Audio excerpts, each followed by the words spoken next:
Hello, Dan Smith here. I directed this film back in, well, it feels like a century ago. Yeah. The studio asked me to provide a commentary track for the DVD release. And wham! Straight into the action. No fluff or anything. That's what we did back then. Crash-landed ship. Out pops our hero, the fearless Dick Starspeed.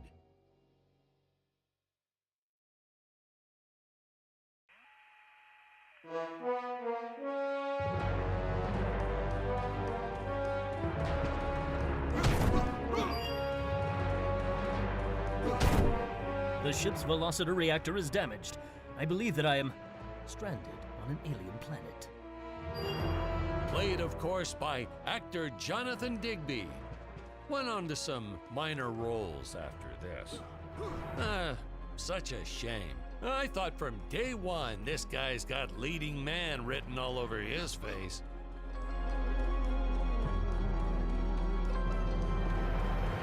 I'm often asked why Dick breaks these boxes.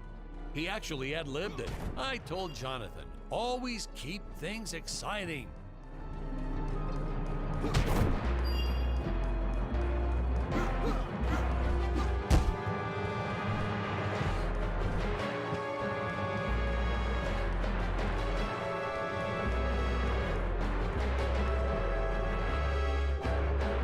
Greetings, citizens of Gravoria. I am Dick Starspeed, and I come in peace. Probably shouldn't have had Dick draw his weapon when he was talking about peace. Well, maybe one day we'll go back and CG it into a sandwich or something instead. Ha! Just kidding. And this is what people pay to see. A no-name middle-aged B-list actor duking it out with stuntmen in costumes. Such stunning choreography. Now the extras in those robot suits really knew how to take a punch. Oh, literally. I told Jonathan not to hold back. Give it all to him. Kick him in the nuts and bolts.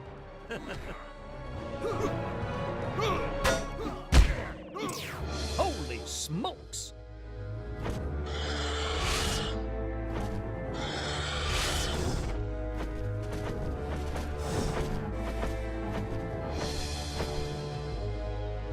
If I land squarely on that grain silo, I should survive this fall unscathed.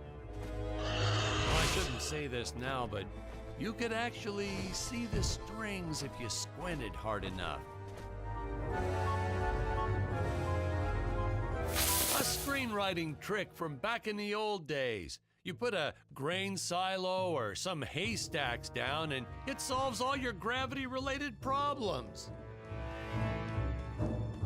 It appears some of my equipment was lost when my ship was shot down. But what luck! This high-tech scanner reports that my ray gun is nearby.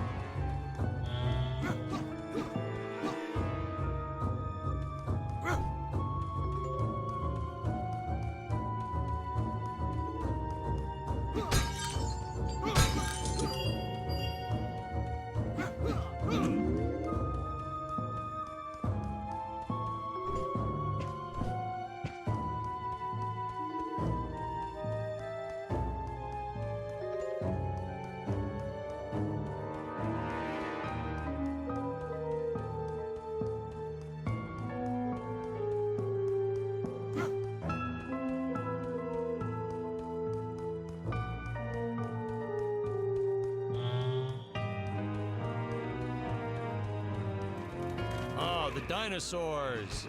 You just don't see quality stop motion like this anymore, do you? Someone actually sat there and moved them, frame by frame. Today, it'd be done with computers, but where's the artistry in that?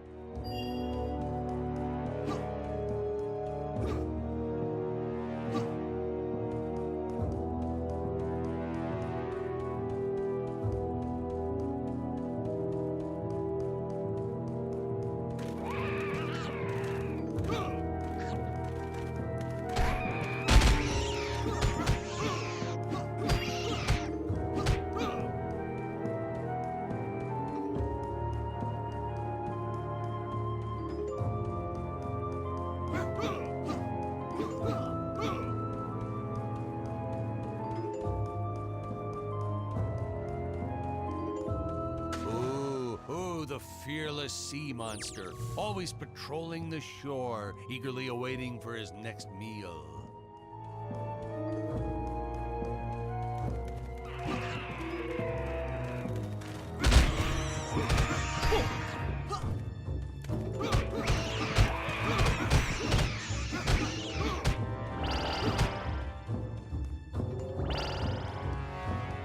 Now, if the trees here look a little plastic, well, it's because they are. I took them from the set of my last film, Vampire Island 2.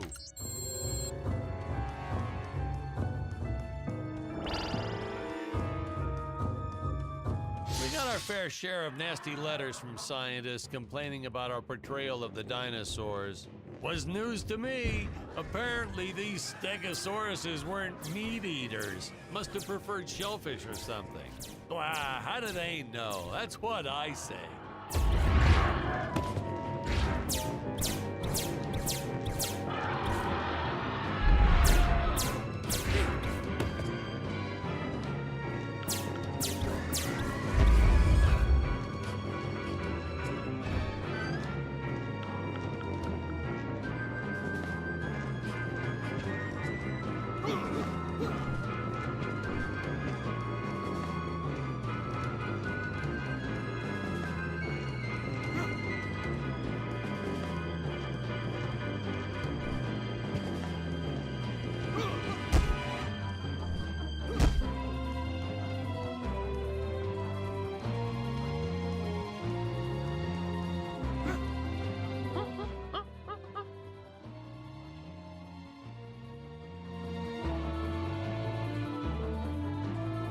As usual, the local population is defenseless. That's where our hero steps in and saves the day.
We put Jonathan through a lot shooting this film.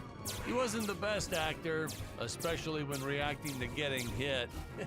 He's what you call a flincher. So I told the stuntman to really just go to town on him. It's the only way to get an honest performance sometimes. Our props master tried to make the weapons soft, but there's only so much you can do.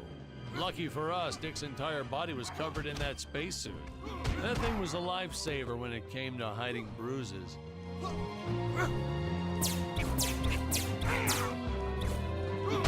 How curious. They dissolved into what appears to be gold.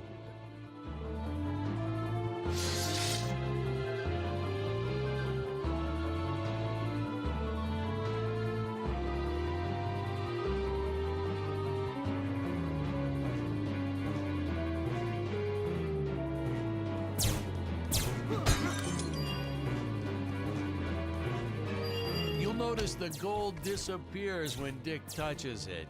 We had a deleted scene that explained he's actually teleporting it back to his ship. It's funny, no one ever questioned how Dick was able to walk around with an infinite amount of gold on him.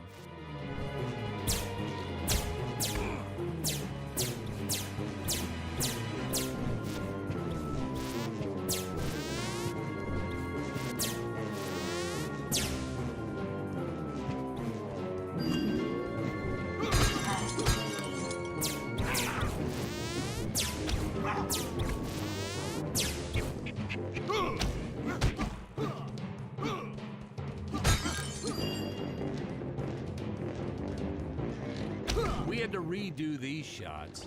Our first attempt was kind of a disaster. We tried using real apes, thought it'd cut down on the costume budget a bit. But have you ever tried working with apes? They are the worst actors ever. They don't sit still for a moment, and the second you take your eyes off of them, they're flinging their feces all over the place. Jonathan refused to work with them after he got, well, let's just say that he had to take more than a couple of showers one day. You know, you never forget the smell of monkey poo. We steam cleaned the studio top to bottom. Still never got rid of it entirely. All through the rest of the shot, we kept finding those little surprises hiding inside various props. Boy, were those the days.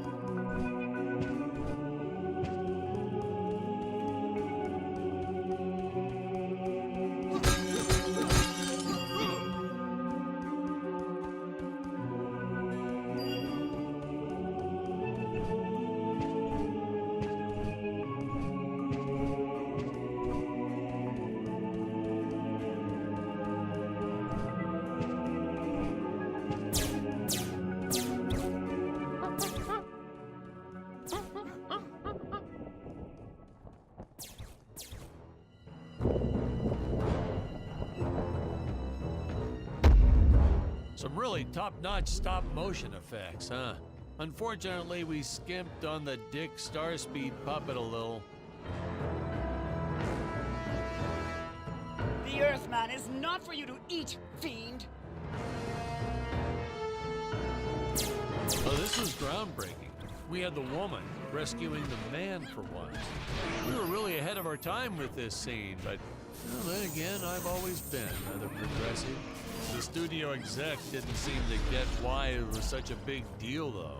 Sorry, we don't see this as anything unusual. Ha! Of course! It's unusual.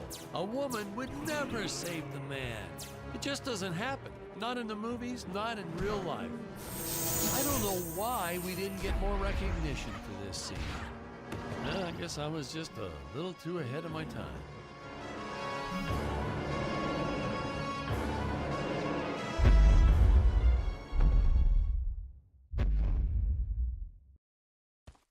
Thank you for saving me. What is your name? I am the magnificent Scarlet Nova.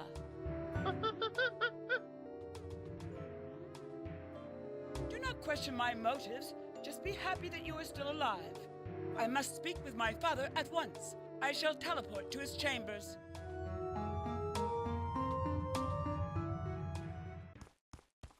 So we'll be seeing our first example of teleportation being used by Scarlet right here.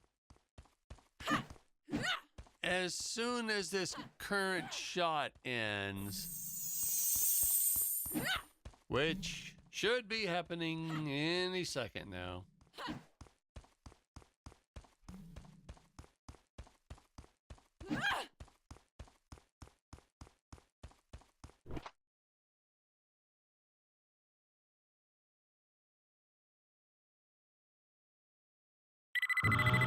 Huh? Where is this place? This is not my father's chambers. You have disobeyed me for the final time, Scarlet. Enjoy an eternity in the Tower of Eternal Solitude for all eternity. The old fool did not notice I am wearing my jetpack.